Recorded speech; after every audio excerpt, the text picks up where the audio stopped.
Anong mararamdaman mo kung minsan habang ikaw ay nagmamaneho, merong isang sasakyan na mag-overtake sa'yo, binubusinahan ka, pagkatapos tinuturo yung iyong gulong. Pagkakita mo, flat pala yung isang gulong ng sasakyan mo. Di ba, papasalamat ka. Matutuwa ka dahil nakaiwas ka sa peligro.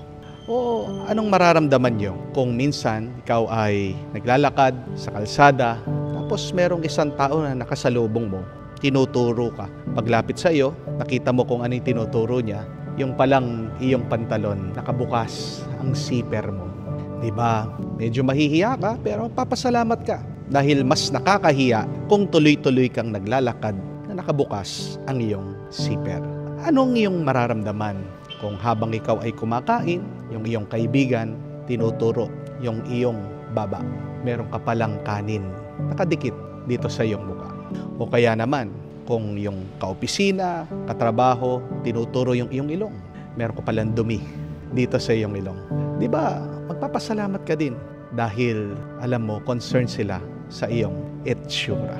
We will be very grateful for these people who point out that there is something wrong with us, that we need to do something to clean ourselves, to correct something in our lives. Pero nakakapagtaka, di po ba, minsan sa buhay, bakit ba tayo'y nagagalit sa ibang tao pag pinagsasabihan tayo doon sa ating mga pagkakamali? Minsan tayo ay naiinis, nagagalit, pag may nagko-comment tungkol sa atin, tungkol sa ating trabaho, tungkol sa ating sinabi, tungkol sa ating ginawa. Mga kapatid, mag-ingat po kayo pag kayo ay nagagalit, pag kayo ay kinokorek ng iba. Bakit? Dahil isa yang tanda ng kataasan ng loob. When you get angry with people correcting you, that is a sure sign of pride. And beware of pride. Why? Because it is the first sin of the devil. And all of the sins are rooted in pride. Sa Ebanghelyo, narinig natin na si Haring Herodes nagalit din dito kay San Juan Bautista. Bakit? Kasi pinagsasabihan siya, tinuturuan siya, tinutuwid siya doon sa kanyang pagkakamali. Mali naman talaga itong si Haring Herodes. Bakit? Isipin nyo, kinuha niya yung asawa ng kapatid niya para maging asawa niya. Naging kalaguyo niya ang kanyang bayaw. Maling-mali si Haring Herodes dito. Kaya naman, pinagsabihan siya, pinangaralan siya ni San Juan. Nagalit siya at pinakulong siya. Di po ba dapat magpasalamat si Haring Herodes? Dahil merong isang taong concern sa kanyang kaluluwa. Yun ang hindi nakita ni Haring Herodes. Bakit? Dahil nabulag siya sa kanyang kataasan ng loob. Sana tayo po ay magpasalamat sa Diyos. Pag merong mga taong nagsasabi, nagsasalita, nangangaral, nagtutuwid sa ating mga ginagawa, sa ating mga pagkakamali. Dahil ang mga taong ito, tandaan niyo po, ginagamit silang instrumento ng Diyos dahil gusto ng Diyos na maligtas ang ating mga kaluluwa. Alam niyo po, minsan yung mga ibang tao nawawalan din ng gana na tulungan tayo. Bakit? Kasi sila na nga yung may kagandaang loob na tumulong.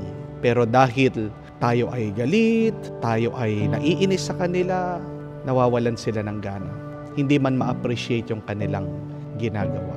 Sana magising tayo. May this be our wake-up call. Huwag niyo pong iisipin na pag tayo ay pinagsasabihan, pinangangaralan, na dinadown tayo ng mga tao.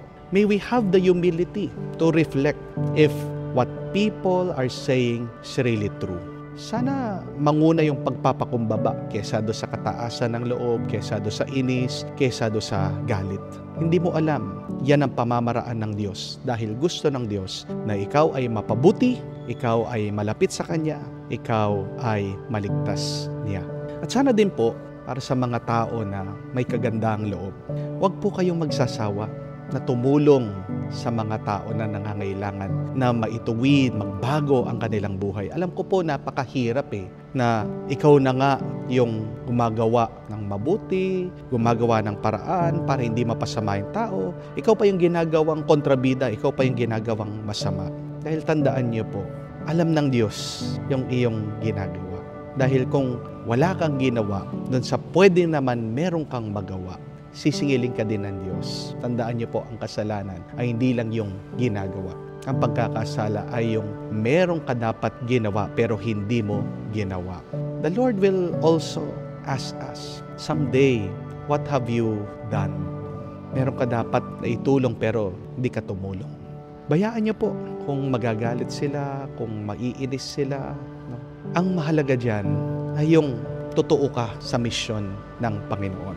Ang mahalaga dyan, alam mo, meron kang natulungan tao at nailapit sa Kanya. Kaya po, kayong mga misis, wag po kayong magsasawa na sabihan nyo yung mga asawa, ha? Kayo pong mga nanay, mga magulang, tatay, sana wag po sasakitan ninyong loob kung nilalabanan kayo ng inyong mga anak. Pag pinagsasabihan nyo din sila, maging mapagpasensya kayo. Kayo pong mga nagtatrabaho, empleyado, kung nakikita nyo po na may hindi tama, mali na ginagawa ang inyong mga co-workers, please say it to them nicely, privately.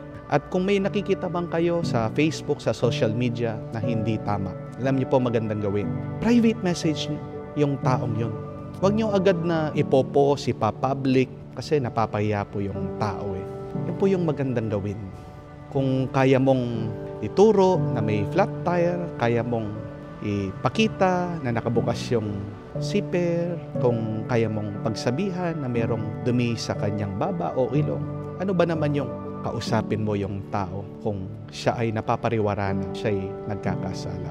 Yan po ay ina-appreciate ng Diyos at kayo po ay gagantimpalaan ng Diyos kung matutulungan din natin ang ating mga kapatid na napapasama, na naliligaw, na nagwawala sa buhay.